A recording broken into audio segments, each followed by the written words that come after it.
Good morning and welcome to this Pensions and Lifetime Savings Association member webinar. My name is Edward Bagheera and I'm joined this morning by Graham Vidler, Director of External Affairs, and Lesley Williams, the Association's new Chair. Good morning. Morning. Good morning. Now, we're running this webinar this morning to give you an opportunity to hear more about the changes to the Association we announced last week, and crucially to give you an opportunity to ask us some questions. So after a short presentation from Graham, I'm hoping some of your questions will appear on my screen here. But first, over to you, Graham.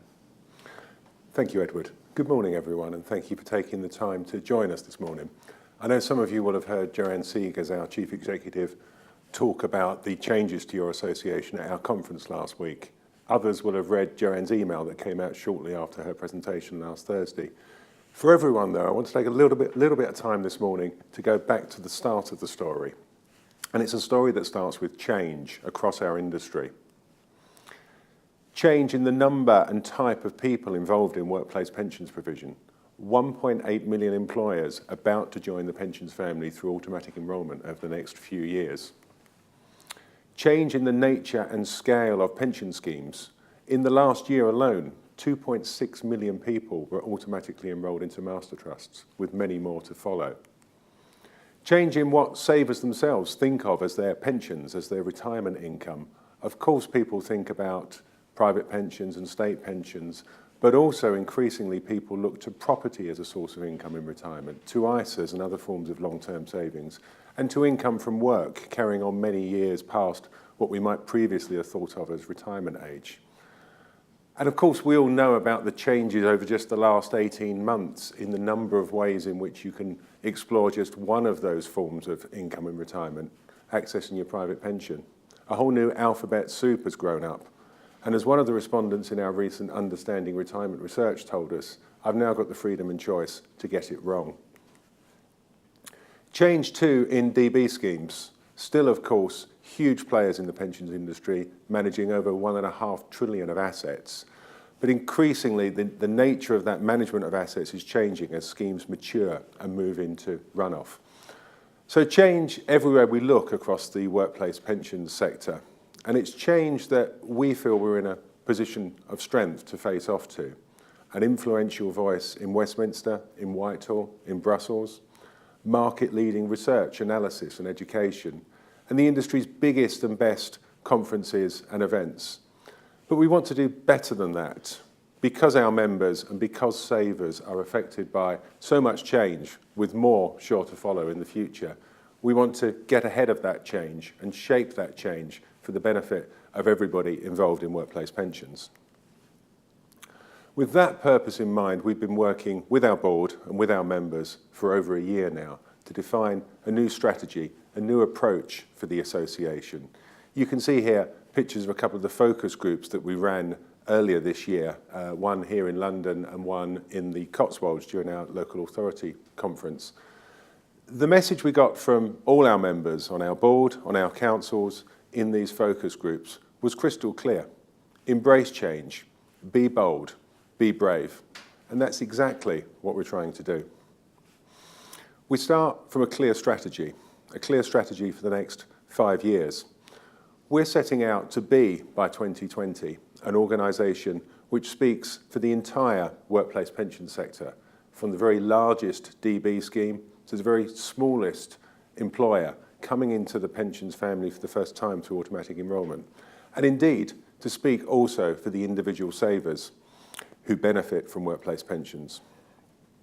In order to do that, though, we have to look beyond pensions and think about and speak about lifetime savings, because the lines between pensions and other forms of savings, the lines between work and retirement are blurring. We need to embrace the whole rather than just focus on one, albeit very important part of the picture. And we also need to be an organisation which supports savers, whether directly through our own efforts or through our members who already have such strong relationships with savers.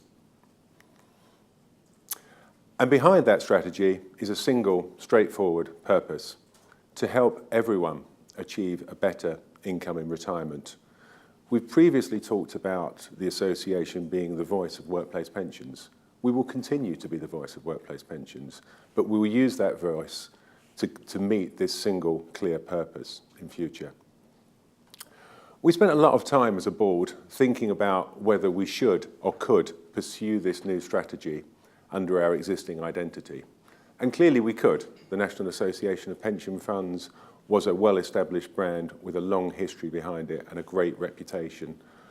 But one of the things that's really important to us is saying exactly what we mean and doing exactly what we say. And in order to fulfill that, we felt it was necessary, and our members urged us to change name and identity as well.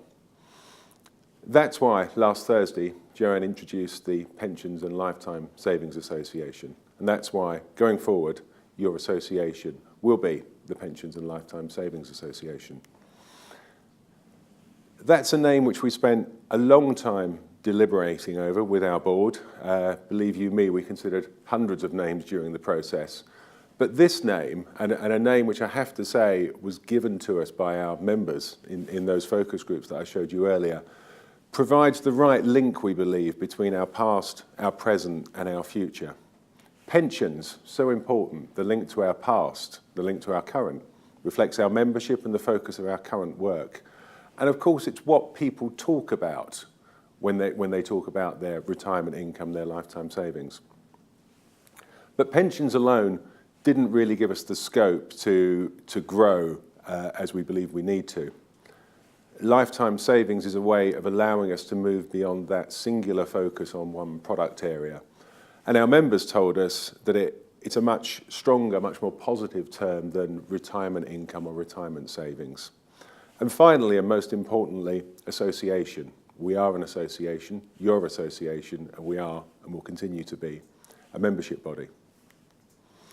These are some of the ways and places in which you'll see our new identity. So you'll all have found our website by now, plsa.co.uk. Some of you may have seen our tweets at the PLSA, and you can see some of the activities that the NAPF did, which we'll continue doing as the Pensions and Lifetime Savings Association, our Academy, the Pension Quality Mark, Pensions Connection. And those of you who are affiliated to one of our local groups will also see the Pensions and Lifetime Savings Association branding popping up at a local group near you soon. One thing that I want to emphasise in all of this change and all of this new strategy is that this is a change of pace for the association. It's not a change of direction. And we're very much continuing a journey which started 5, 6, even more years ago than that. Back in 2009, we were the first to focus on quality in DC pensions with the Pension Quality Mark, setting standards on governance and communications which the government since picked up in its own Better Workplace Pensions initiative. In 2011, we launched the Pensions Infrastructure Platform, by pension schemes, for pension schemes, helping those pension schemes get better value access to the infrastructure they need to match their liabilities. And now, of course, with more than £1 billion of money ready to invest. In 2012, we launched our first automatic enrolment site, since used by thousands of employers grappling to come to terms with their employer duties.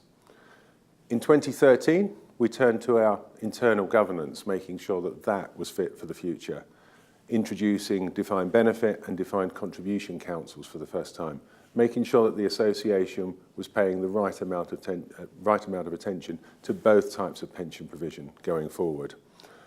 And in 2015, this year, we've been running a program of research called Understanding Retirement, which is really helping us get to grips with the way people approach retirement, the way they think about it, and the sources of income, pensions and others, that they bring to bear in making those crucial retirement decisions.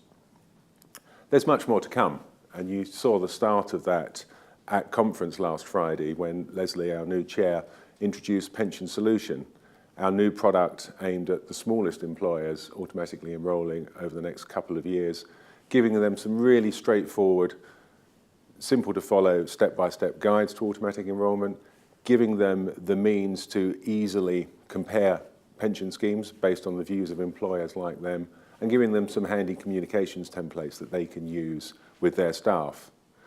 Next year, you can expect to see us launching a retirement quality mark, bringing the same standards of governance and communication to the in-retirement space that the pensions quality mark brought to the pre-retirement space. We'll be consulting on that later this year. Also, at present, we are out in the field talking to our members, talking to prospective members about how we can evolve our products and services going forward. We think we've got a good range of products and services, and you, our members, tell us we have as well. But we'd like to see how we can make those even better, even fitter for the future. And of course, some things won't change. We'll still continue to focus on the needs of you, our members. We'll still continue to focus on lobbying, making sure ministers understand what's really going on in the workplace pension space. We'll continue to focus on high quality research and analysis. We'll still continue to focus on providing market-leading conferences and events. Now we move to the most important part of this morning's session, a chance for Lesley and I to address some of your questions. I hope that Edward's been collecting them as I've been speaking. So without further ado, I'd like to hand back now to Edward. Thank you, Graham. Sadly, I haven't been collecting any questions while Graham's speaking, so do please submit them online. And while we're waiting for a few, perhaps I'll just start by putting a question to Lesley. Graham's outlined the association's new strategy. I think it's a really exciting strategy. But is it really necessary to change the name of the association to deliver it, or can't you just do it and still be called the old NAPF? Yeah, it's true. You can pursue a strategy without changing your name, and indeed we did think very long and hard about it before we did decide to change the name. But as Graham said, we do believe in saying what we mean, and the new name reflects who we are today and also what we're going to be in the future. So yes, I'm sure it will work, yes. Okay, and when it came to choosing the name and choosing the direction, you said you had some focus groups with members, but you didn't actually consult all members. Why not? Well, focus groups are a real tried and tested way of digging deeper into a subject than a blanket survey. And we were able to talk in some depth to a wide range of members about the name change and our strategy and what that would mean. We also did do a survey of our members last year, and we've undertaken a perceptions audit with people outside the organisation as well as inside the organisation. And when you put all those things together, we are absolutely confident that the name change is supported by all of our membership. Just to add to that, if I could, I was in a couple of the focus groups and found them really, really valuable. And the thing that they enabled us to do was to have a conversation with our members from all parts of our membership, fund members, business members, private sector, public sector, DB, DC. And by having a discussion with them, that's how we got to a name that we feel really resonates across our membership. It was our members in those focus groups who told us that pensions and lifetime savings was the right way to go. And, you know, I just thought they were a really great way of involving members in the process, really valuable for us. Great. Well, we have our first couple of questions here, so I'll read one out first from Leslie Browning from Norton Rose Fulbright.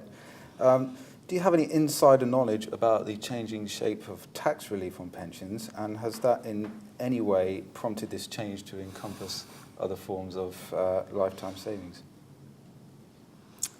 I don't think we have any insider knowledge, no. We clearly have been keeping an eye on the sort of responses that people have been giving to the consultation, and indeed we've given our own very strong response to that consultation.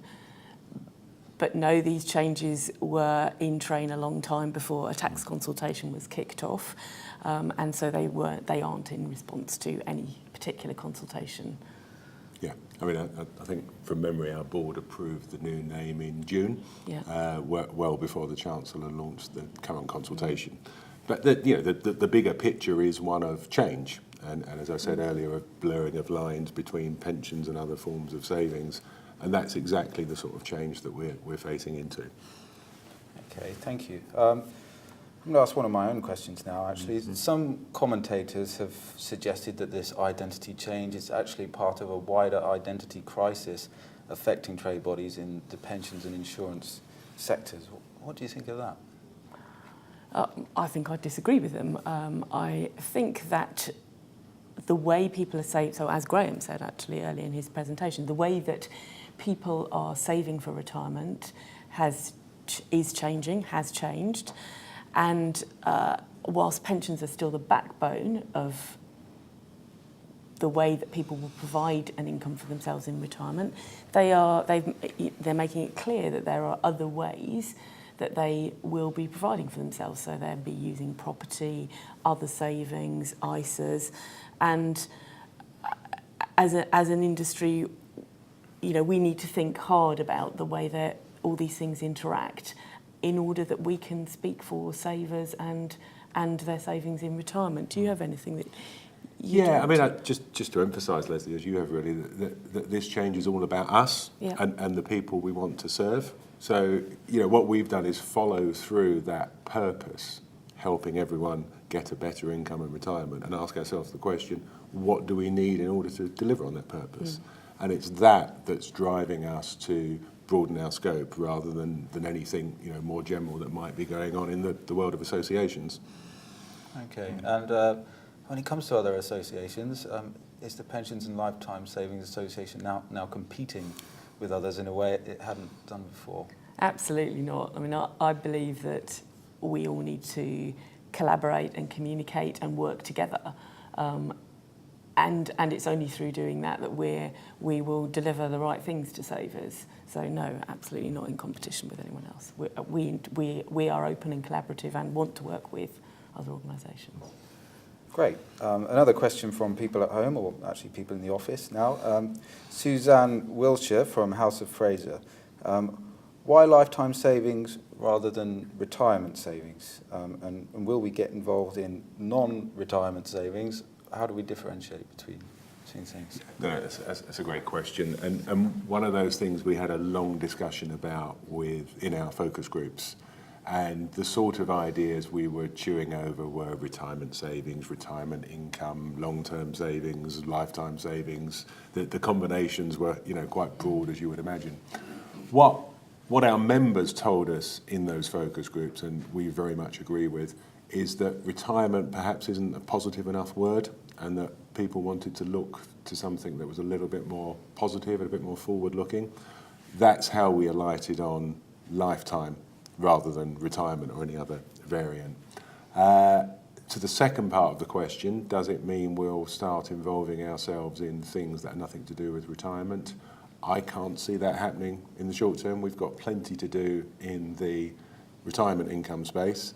And I'll go back again to that purpose. The purpose is about income in retirement, and everything we do will follow through to that singular purpose. So we'll be guided by that, not by other forms of lifetime savings. So that's kind of a difficult distinction to draw in a way. When it comes to things like ISAs and property, will the association be speaking on those topics only when it comes to retirement or in general, or what? I think we have to understand how those things interact with pensions and how people will use them in order to make sure that we deliver the right answers for pensions themselves. So absolutely we'll have to understand those products and how people are using them. Yeah. I mean, I'll go back, Edward, to the Understanding Retirement research that we've been doing recently. And the fieldwork we've been doing over the summer gave us a real insight into the different ways people think about using property in retirement, for example. We had a couple of people who were going to effectively draw down across a portfolio of buy-to-let properties. Not many people are in those fortunate circumstances, but some are. Others are talking about downsizing, others are talking about equity release. And we had a fair proportion in our focus groups talking about renting out a room. Something that I hadn't come across before, but the whole kind of Airbnb thing as part of a retirement income strategy. So those are the sort of things that we'll investigate, and we'll see where they take us in terms of the sorts of products and issues we talk on. Thank you. I have a question here from Marcus Sinclair Taylor.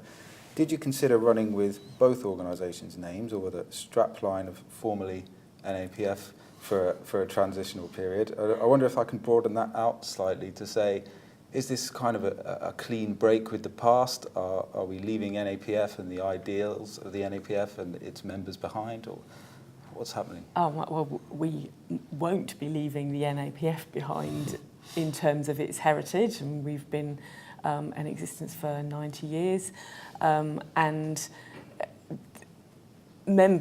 our existing members are core, and they're what make us good at what we do. I mean, we've got masses of experience, and we'll want to use that experience to help new people joining the pensions world. I mean, Graham has said that there's a flood of new, smaller employers setting up pension schemes for the very first time, and we're keen to help them launch those pension schemes and run them in the way that we know is the right way. So we're absolutely not leaving our heritage behind, but I think probably formerly known as the NAPF is a bit strange. Yeah, I mean, I think that's how people in the outside world will think of us for some time to come. They'll kind of know us by our history, and that's a good thing. But actually putting that into our collateral, using that as our title, didn't feel like something we needed to do. And I think that's kind of borne out in experience over the few days since we launched last Thursday. So I was at a reception last night run by the ABI, and people there had heard about the change. People knew who the Pensions and Lifetime Savings Association were. So I think we've made the change in a way which means we don't need to kind of dual run for any period of time. Okay. Lesley, you talked about kind of new products for new audiences. What about new products for old audiences? So under the new brand, what new things do we have to offer DB schemes, for example? Okay, well, we still have a DB council, and we are working with that council. We have a plan for work plan for the coming years, and we're doing some work with them around investments and consultants and how best to interact with them. We're putting together a toolkit for them. And of course, we'll be working with our council to make sure that we continue to support DB schemes. I myself run a very large DB pension scheme still, and will be for many years to come. So. Yeah, and just to refer back to something I mentioned briefly earlier, Julian Mund, our commercial director, is currently running a programme of research with members to understand how we might improve our products and services going forwards. So it'd be wrong of me at this stage to speculate what results that might bring, but the important thing is we will listen to what it is our members want to see us do differently or do that's new, as the case may be, and you can expect to see some of that coming on stream very quickly next year. Okay, thank you. I have a question here from Bob Compton from ARC Benefits Limited. He says, Graham, you outlined 3 items for your new strategy, but they're in fact your ambition, and strategy is about how you will achieve your ambition. So when it comes to delivering those 3 things, what can we expect to see? Yeah, it's a good point, Bob, on the strategy hierarchy, as it were.